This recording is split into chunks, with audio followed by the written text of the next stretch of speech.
Amigas, amigos, bienvenidos. Hoy desde Redni nos alegra presentar Misión 1000 Días, un espacio creado para las familias ecuatorianas con los niños y las niñas en el centro. Yo soy Adriana Polo, una madre ecuatoriana convencida del poder de la comunicación para transformar realidades y construir puentes entre las causas y las personas. Queremos que Misión 1000 Días sea un espacio para aprender, reflexionar y actuar juntos, porque sabemos que vencer la desnutrición crónica infantil es posible si trabajamos juntos. El día de hoy tenemos una invitada muy especial. Nuestra invitada es Luciana Armijos, coordinadora de salud y nutrición en CAF. Luciana es médica y ha sido una impulsora de la lucha contra la desnutrición crónica infantil desde el Banco de Desarrollo de América Latina y Caribe, CAF. Y también desde varios espacios, donde lleva ya varios años trabajando por esta causa. Ella es una experta en salud pública y también en nutrición. Y hoy nos acompaña para darnos algunas ideas clave relacionadas con este tema que no se habla tanto, y es el impacto que tiene la desnutrición crónica infantil en el cerebro de un niño o de una niña que padece esta condición. Realmente estamos viendo que son dos realidades muy distintas y que afectan e impactan su vida no solo en el presente, sino también en el futuro. Luciana, bienvenida, gracias por estar acá. Y queremos empezar de una vez en materia, ¿no? Queremos conversar contigo sobre esa primera etapa de vida y los primeros 1000 días de vida de los niños y niñas. ¿Cómo sucede esta formación de su cerebro desde el vientre materno? ¿Y qué sucede con esas conexiones que tienen que darse de manera óptima durante este periodo de tiempo para que su desarrollo también sea adecuado? Súper, muchas gracias, Adri. Qué gusto estar aquí, qué gusto acompañarles. Gracias por invitarme.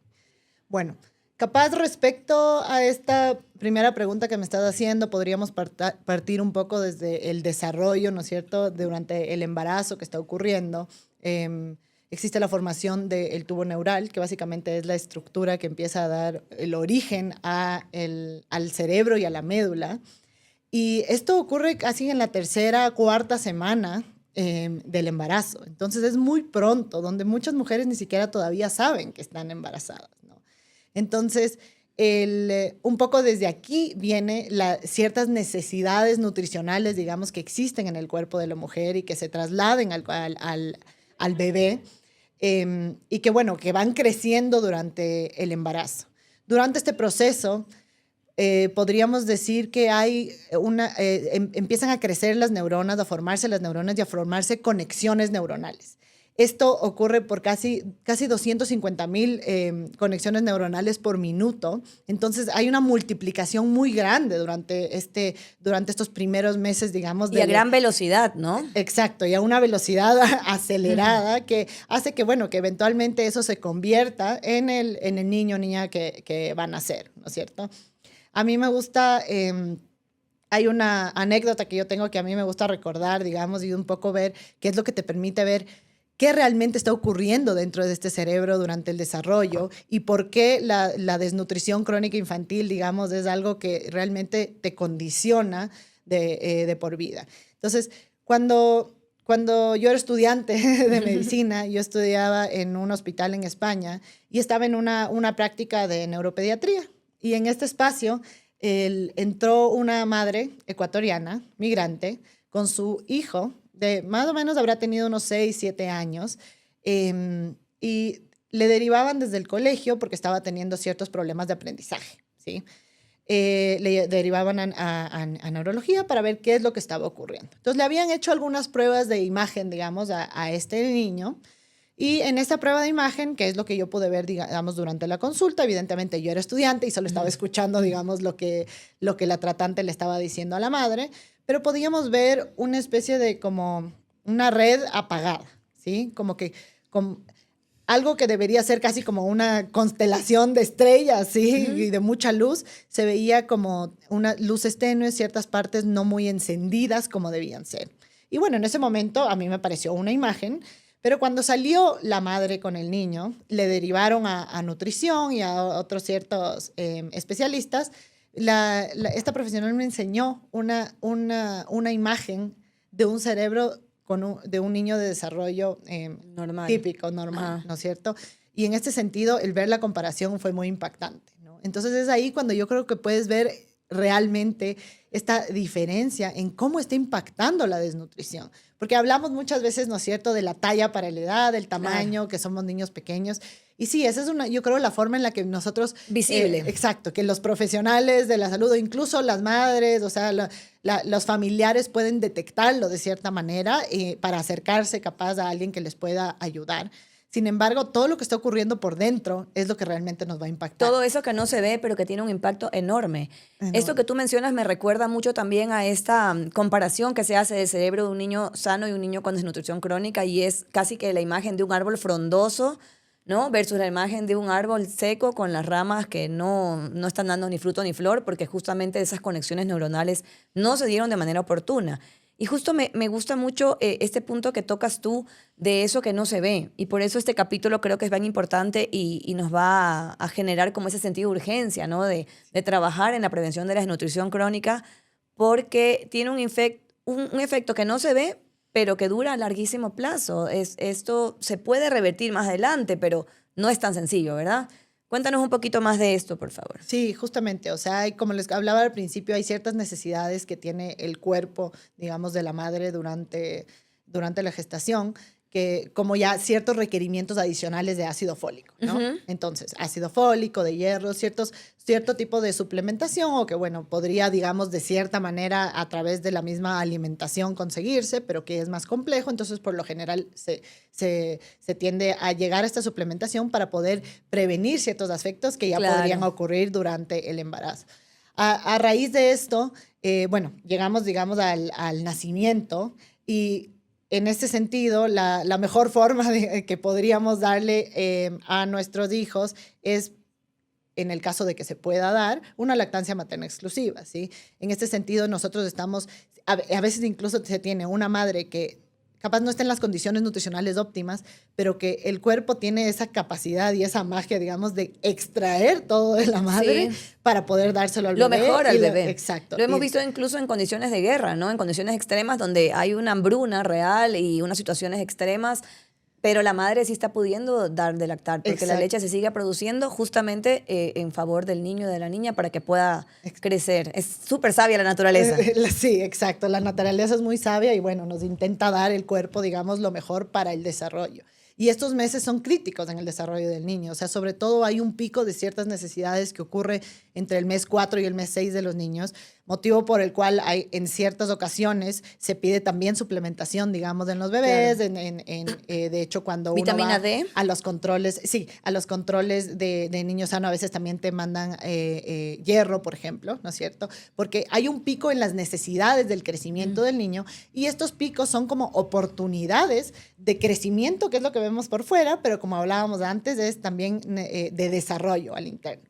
Es como que el cuerpo de cierta manera necesita cumplir con una especie de fórmula matemática que es la suma de muchas cosas, ¿no es cierto? O sea, de hierro, de proteínas, de ácidos grasos y de vitaminas, que nos van a permitir que todo eso junto haga el desarrollo el desarrollo más óptimo, digamos, de estos bebés. Y como decimos, no se ve al principio, ¿no es cierto? No sabemos si es que este niño nos entiende, no sabemos si recuerda las historias, no sabemos si va a ser capaz de interpretar una lectura en el colegio, ¿sí? Pero más estamos adelante, sembrando la semilla correcta ahí, ¿no? Exacto, estamos sembrando esa semilla para que en un futuro le demos las condiciones más óptimas posibles a estos niños. ¿No es cierto? Me llama la atención lo que mencionas de que este primer pico, digamos, a los 3 meses, 4 meses, es bastante pronto. Y puede ser que muchas familias, muchos padres y madres no se den cuenta de la importancia de estos primeros controles o de ese seguimiento que debe suceder cada mes realmente, porque cada mes pasan cosas, cada día pasan cosas con los bebés, ¿no? Sí. Eso lo vemos también físicamente como madres y padres cuando les vemos la carita cómo va cambiando, pero eso por fuera y por dentro miles de cosas pasan, ¿no? Exacto. Entonces, ¿cuál es esa importancia justo del control, del seguimiento de ese niño sano? Yo creo que es importante eso que estás diciendo, que uno como madre o como familiar se da cuenta de que está cambiando ese niño, ¿no es cierto?, día a día. Y entonces, evidentemente, eso es el reflejo de lo que está ocurriendo al interno. Y muchas veces, al sentir que nuestros hijos están sanos, no les acercamos al profesional de la salud o a quien sea que lleve el control, que pueda llevar este control, digamos, de los niños. Pero es importante que, por ejemplo, en este país, ¿no es cierto?, en los servicios públicos, el niño, la madre, más bien dicho, o quien sea que acompaña al bebé, recibe una libreta. ¿Sí? ¿No es cierto? Recibe una libreta que ahora se denomina libreta integral de salud, pero lo importante dentro de esta libreta, aparte de ciertas cosas de vacunación que se puede tener, es el que ahí normalmente tenemos un registro del crecimiento de nuestros hijos. Desde que nace. Exacto. Entonces, si nosotros buscamos, vamos a ver que dentro de eso hay una hojita que es una curva, que se muestra así como una curva, ¿no es cierto? Que tiene que dice talla para la edad. Entonces, si bien nosotros podemos hacer mediciones sencillas en nuestra casa, a veces cuando son más pequeños los podemos medir, ¿no es cierto?, sobre una sábana, de distintas maneras. Cuando ya se pueden poner de pie, pues les empezamos a medir manchando la pared, manchamos la paredcita y podemos ver. Pero las curvas justamente lo que nos hacen es dar un estándar de cómo podría estar creciendo nuestro niño, ¿sí? La curva, este gráfico, va generalmente del 0 al 100.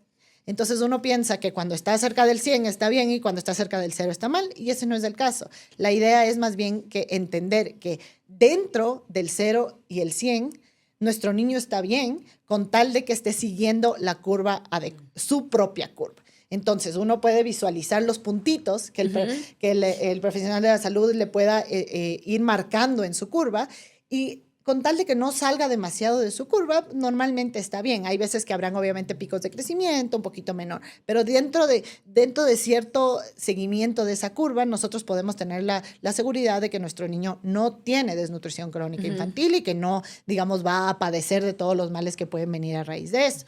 Sin embargo, nos permite este control del niño sano identificar cuando sí hay un problema. Alertas tempranas, claro. Es una alerta de decir, uy, mira, aquí parece que hay un estancamiento en el crecimiento. ¿Qué está pasando al interno, como tú dices? Ese estancamiento en el crecimiento probablemente está desaprovechando la oportunidad, digamos, de multiplicación que hay en el cerebro en esos primeros meses de vida, sobre todo, de llegar a su máximo potencial. Entonces, sin darnos cuenta, le estamos limitando de oportunidades en el futuro a ese niño y le estamos condicionando desde una etapa muy temprana. Entonces, por lo menos tenemos esa oportunidad de sin tener, digamos, demasiadas herramientas, poder asegurarnos de darles por lo menos lo mejor que puedas durante esa etapa al niño. Claro que sí, y eso lo mejor que cada uno pueda también, de acuerdo a la realidad de cada familia, ¿no? Creo que con la información adecuada y oportuna, las madres, los padres, los cuidadores pueden tomar esas decisiones que realmente cambian vidas, como lo mencionas tú, el tema de la lactancia materna, el tema de la alimentación complementaria cuando arranca también, que arranque de manera oportuna, variada, una dieta variada, y que no necesita, no está vinculada directamente con el tema económico, ¿no? Nuestro país tiene una gran diversidad de alimentos que pueden ser introducidos y que pueden complementar esa alimentación para los niños y niñas. Pero creo que la información ahí es la clave. Y sobre todo esa conciencia que tú hoy nos estás dando con toda esta información de la importancia, o sea, de que no podemos dejar pasar los días y que no pasa nada, y que tal vez hoy no comió muy bien, mañana tampoco, y muchas circunstancias tal vez no está el niño siendo cuidado de la mejor manera y sí tiene un impacto. Tal vez en la vida adulta los días son distintos, ¿no? Y uno pasa el tiempo y es distinto. Pero en la vida de un niño chiquito, estos días, estos meses realmente hacen una gran diferencia. Entonces, eso creo que es un mensaje que me llega mucho a mí también como madre y justamente en este rol como Redni, ¿no? De lo que hacemos nosotros con las madres en territorio. Llevar esta información de primera mano para ir cambiando vidas y mentalidades también. Sí, exacto. Y es espectacular ese trabajo que hacen. Y justo como tú dices, es como uno se deja atropellar por el día a día, por distintos motivos, distintas posibilidades. A veces yo no puedo dejar de ir un día al trabajo. Lógico. Si es que estoy perdiendo el sueldo que recibo en ese día, por ejemplo, ¿no es cierto? Pero sí motivar a encontrar maneras. O sea, existen, bueno, dentro del sistema de salud pública aquí, si bien tiene sus complejidades, hay una prioridad, por ejemplo, para los niños, ¿no es cierto? Entonces, que tú puedas acercarte durante ese periodo, sin cita incluso, y ser atendido. Entonces, si bien es complejo intentar, digamos, acogerse a estas cierto tipo de facilidades y asegurarse de que ese día, que a lo mejor uno siente que en ese momento lo está desperdiciando, es una inversión en el futuro muy grande que se está realizando. Y cuéntame un poco, justo hablábamos del tema de la alimentación complementaria, ¿no? La lactancia es vital y durante los primeros 6 meses exclusiva, pero cuando ya ingresan los alimentos, ¿qué tipo de alimentos, qué tipo de nutrientes son esenciales justamente pensando en este desarrollo a nivel cognitivo? Sí, Yo creo que aquí hay un punto clave que es como la diversidad de alimentos, ¿no? Nosotros en este país contamos con una diversidad muy amplia de alimentos, depende de la región donde nos encontremos, ¿no es cierto? Entonces no creo que podamos decir, mira, tienes que comer pollo o tienes que comer tal cosa, sino en cada lugar. Y bueno, hay como por ejemplo Redmi, ¿no es cierto?, que te da muchísima información y muchas alternativas de las cosas que podrían ser. El ministerio también tiene ciertas guías que se podrían utilizar. Pero tener una dieta diversa y balanceada es lo que nos va a permitir este desarrollo oportuno. Entonces, incluir proteínas de distintas fuentes, ¿sí? Asegurarnos de tener también la suficiente cantidad de carbohidratos, de vegetales, de frutas, de asegurar que estamos a través de estos alimentos recibiendo ciertos minerales y vitaminas que requiere el cuerpo. Como decía antes, es casi una especie de fórmula matemática que nos va a llevar a decir, ok, la suma de todas estas cosas me va a llevar a ser lo más grande posible y hablando física y retóricamente, ¿no? Así o sea, es. de realmente generar esas oportunidades en el futuro.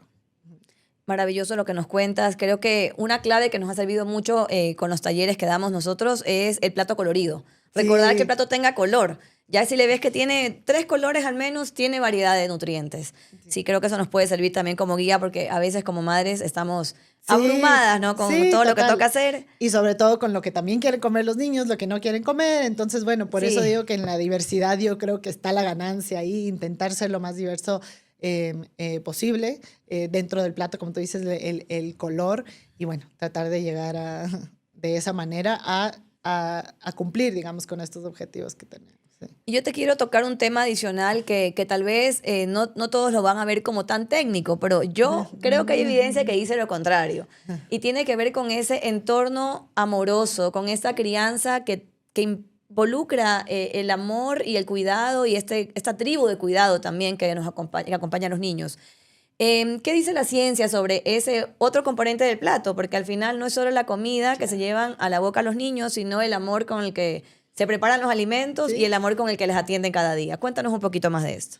Bueno, creo que más bien hay muchísima evidencia al respecto de esto, ¿no es cierto? No solamente capaz alrededor del plato de comida, que sí evidente, pero sí, la estimulación, tú le puedes estar dando la misma comida, digamos, a un niño y sin la estimulación apropiada de ese niño, de esa niña, entonces no va a llegar tampoco a su potencial. Y mucha de la estimulación viene de la mano, como tú dices, es el cariño, la atención y el amor que se les puede poner a al momento que estás viviendo. Entonces, es capaz, aparte del amor, digamos, que se le pueda poner al plato, es el espacio de compartir durante la comida, genera muchísimas conexiones neuronales, sobre todo en estos niños tan pequeños, ¿no es cierto? Y nos da la facilidad de empezar a entender también por qué procesos están viviendo ellos y estimular desde esos espacios, ¿no? Justamente por ejemplo, las sesiones de consejería, ¿no es cierto? Que es la persona que va a la casa y que explica en vivo a la madre, que le interactúa también con el niño. Toda esa interacción que se genera es una de las prácticas con mayor evidencia que existen para combatir la desnutrición crónica infantil.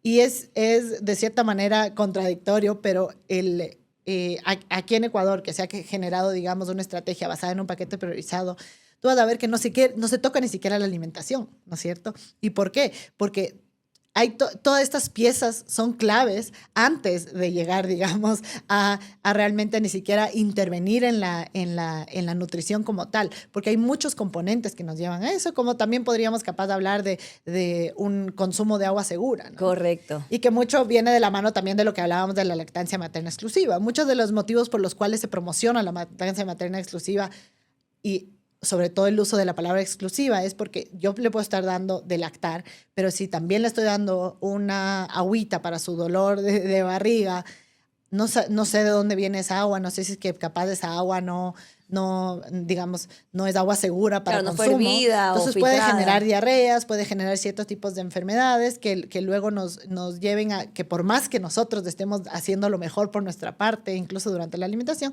que estemos contraproduciendo todo el esfuerzo que estamos dando por acciones pequeñas como esto. Me encanta lo que cuenta. Justamente aquí trajimos unos juguetitos para recordar la importancia del juego, de este espacio lúdico también, de este espacio de conexión que se puede dar desde muy temprana edad y que nutre el cerebro. También destaco lo que mencionas en relación a que la desnutrición crónica infantil es mucho más que alimentos, y creo que usted es un mensaje fuerza del día de hoy, porque puede conocerse o creerse que es básicamente desnutrición, como su nombre lo indica, vinculado solamente a la alimentación, y va mucho más allá de eso. Así como también va mucho más allá el tema del impacto, y es lo que nos estás contando el día de hoy, que va mucho más allá del peso y de la talla. Y un niño con desnutrición crónica puede incluso no estar delgado, pero padecer desnutrición crónica infantil. Sí, de hecho yo creo que ese es la mayoría de los casos aquí, ¿no es cierto? Uno dice, no, pero en Ecuador no tenemos desnutrición, ¿no? Porque al final tú ves niños rellenitos, digamos, pero que están bien, niños pequeños, rellenitos, y más bien esa es una de las expresiones más grandes que tenemos de la desnutrición, porque estamos incluso en algunos casos sobrealimentando a los niños. Pero de mala manera. Exacto. De una manera, digamos, poco apropiada para su desarrollo. Y como también me parece que nos preguntabas tú, el desarrollo del cerebro lo vemos en la escuela. Entonces no lo vamos a ver probablemente antes, lo vamos a ver cuando el desarrollo capaz del lenguaje no es del óptimo, ¿no es cierto? Cuando capaz las expresiones matemáticas le cuesten un poquito más, ¿no es cierto? Cuando el aprendizaje, la memoria, afecta muchísimo, hay muchísimos estudios que nos demuestran la memoria e incluso la disminución en el coeficiente intelectual de los niños, o sea, hasta en 10 y 15 puntos puede afectar esto. Y evidentemente esto, yo me acuerdo que Renny en algún momento hizo una campaña súper bonita con respecto a cómo era el conseguir el trabajo después, ¿no es cierto? Dificilísimo, Entonces claro. es como que si es que tú no desarrollas eso, estamos perpetuando, digamos, este ciclo de la pobreza porque no estamos rompiendo esa brecha generacional que es nuestra responsabilidad hacerlo. Nosotros también desde un espacio, digamos, como el que trabajan ustedes, como el que trabajamos nosotros, que tenemos la oportunidad de incidir sobre estas personas, creo que es nuestro deber hacerlo al final. Claro que sí, son ecuatorianos y ecuatorianas que están en desventaja, al final de cuentas, ¿no? Que en una desventaja a nivel competitivo, en el entorno, bueno, primero en la escuela, pero luego ya a nivel productivo, en la época en la que ya ellos van a poder insertarse en el mundo laboral, pues no tienen todo ese potencial explotado y no tienen esas capacidades listas para poder ser personas empleadas adecuadamente también y que puedan alcanzar sus sueños, que al final de cuentas lo que buscamos como madres, como familias, es que nuestros hijos sean felices, vivan una vida plena, alcancen sus sueños, sueñen en grande, y hay que soñar, y para soñar en grande hay que tener esas bases sólidas, y ese arbolito que está en el cerebro tiene que estar frondoso. Sí, claro tiene que sí. tener flores, tal cual. Tiene que tener flores. Sí, eso es lo que buscamos también a través de estas intervenciones, de este trabajo cooperativo que hacemos junto a ti también y a la institución a la que tú representas. Esto no es una misión que se puede lograr solos, definitivamente es una misión de país, es una causa nacional, y por eso pues, nos encanta tenerte el día de hoy acá, hablar de esos temas tan interesantes. A nivel técnico, pues nos estás dando algunos conceptos, pero yo quiero preguntarte a nivel personal también un poco de esa misión que sientes tú que tienes en relación con la lucha contra la desnutrición crónica. Bueno, yo como Luciana, capaz, sí, yo creo que definitivamente tenemos la oportunidad, digamos, de que los niños no nazcan condicionados, ¿no? Que nosotros no estemos condicionando desde tan temprana edad las oportunidades que ellos van a tener en el futuro, ¿sí? Y yo creo que justamente CAF nos abre ese espacio porque tenemos, digamos, la experiencia técnica para poder apoyar, bueno, los recursos en la mayoría de los casos. Sí. Todo como este espacio que se genera para poder decir, ok, aquí realmente podemos cambiar la vida de las personas, ¿no es cierto? Nosotros estamos aquí para intentar generar una equidad de oportunidades, ¿sí? Y si nosotros no construimos, digamos, esos escalones para igualarle a que los dos niños que puedan ver a través de la misma ventana, entonces no estamos haciendo nada, ¿no? Entonces yo creo que va mucho por ahí como que desde el origen de decir, ok, son niños, o sea, tienen derecho a tener todas esas oportunidades. Y claro, y que no arranque desde el inicio de la vida esa inequidad, ¿no? Exacto. Que es durísima y es triste. Y la verdad es que la hemos ya soportado también por muchos años. Y esto se dice también que no es solo un indicador de salud, la desnutrición crónica, sino también un indicador de competitividad. Y Ecuador, siendo el primer país en Sudamérica con la tasa más alta de desnutrición crónica infantil, pues es algo que debe ser cambiado, es algo que nos debe mover y que debe sentirse como esa urgencia, ¿no? Y que se sienta también como una misión de todos. y en este caso a través de Misión Mil Días, estamos buscando visibilizar el rol de cada una de las organizaciones sociales, de también los gobiernos, el gobierno central, los gobiernos locales, y también trasladar un poco de esa responsabilidad y ese llamado a la acción a las familias, a los cuidadores, y que sintamos que somos parte de una tribu. Yo creo que tú como Luciana eres parte de la tribu, obviamente como la organización también lo eres, pero ese sentido de pertenencia a esta causa creo que es lo que nos está moviendo a todos y que va a ser sostenible también esta gran misión. Muchísimas gracias por acompañarnos, Luciana. Quisiera que nos des un mensaje final justamente para quienes nos escuchan y nos ven a través de este espacio. Muchísimas gracias, Adri. Bueno, por un lado, yo creo que como tú dices, creo que en Ecuador nos hemos logrado sumar todos. Eso no se ve en todos lados, desde todas las áreas, desde sector público, privado, desde organismos multilaterales, todo para luchar por una misma causa, que ha sido hasta ahora la desnutrición crónica infantil. Y eso creo que es mágico realmente. O sea, es algo que, como digo, no se logra normalmente, que todas las agendas se alineen hacia un bien común, ¿no? Eso por un lado. Y bueno, por otro lado, intentar hacerlo mejor desde tu espacio, ¿no? O sea, uno tiene el acceso a la información que tiene y evidentemente no todo es perfecto. Yo también tengo un niño de 1 año y a veces no voy al control, ¿sí? Entonces, si me ve mi pediatra dirá, bueno, mira cuántos has faltado, pero no, es verdad, uno al final le atropella el día a día y creo que es importante que hagamos lo mejor que podamos desde las oportunidades que podemos generarles a nuestros niños. Muchísimas gracias, Luciana, por ser parte de este espacio. Gracias por tu compromiso también. Son años de trabajar en la lucha contra la desnutrición crónica. A ti lo mismo, y por toda tu experiencia que pones al servicio de los demás. A nada, a ustedes, amigos queridos, que nos sigan acompañando en Misión Mil Días. Como mencionamos hoy, hay varios factores que influyen en la desnutrición crónica. Uno de ellos es el agua y ese va a ser también uno de nuestros próximos capítulos. Tenemos también un capítulo de paternidad activa porque es importante la corresponsabilidad. Y vamos a seguir conversando en más momentos con más expertos y sobre todo gente comprometida con la causa. Gracias por acompañarnos, compartan nuestro contenido y síganos aquí en Misión Mil Días.